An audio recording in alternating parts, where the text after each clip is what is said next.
মোরা 15 লাখ টাকা কোথায় পাবো? মঙ্গ বাড়তে যাইয়া বাড়ি জমি জমা কিডনি মিডনি বেশ চালাইলে তো 15 লাখ টাকা আইবে না পাপ্পা। ড্যাডি আন্নে যদি আরে জবাই করি পিস পিস পিস পিস করে ভাগ দিয়া বেছেন তালিও তো 15 লাখ টাকা পাইতেন না।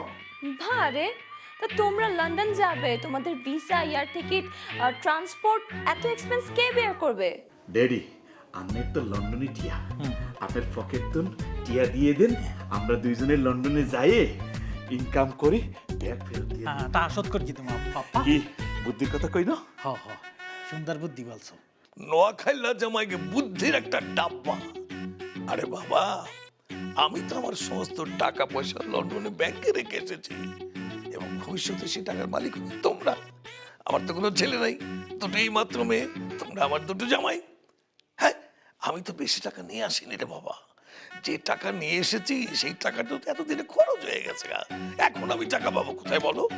টাকাটা তো তোমাদেরই জোগাড় করতে হবে, তাই না?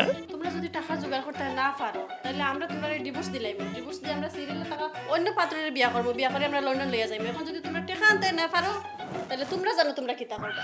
এরে আবুল্লা, এতদিন তো আমি তো তোরে মই আবুল্লা কইয়ে বলাইছি, কে পাইছি, এখন তো তুই নিজেই আবুল হয়ে গেছিস। হয় এতদিন আই তো তোরে মফিজে করে চেতাইছি, এখন তো আই নিজেই মফিজ হয়ে গেছি।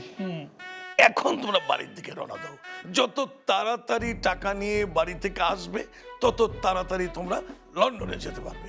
বাড়িতে যাচ্ছ যাও, কিন্তু একটা কথা মাথায় নিয়ে যাও, তোমরা যদি ফিরে না আসো না তাহলে কিন্তু তোমাদেরকে পুলিশ দিয়ে ধরিয়ে আনা হবে। পাপ্পা মুইও রাজি।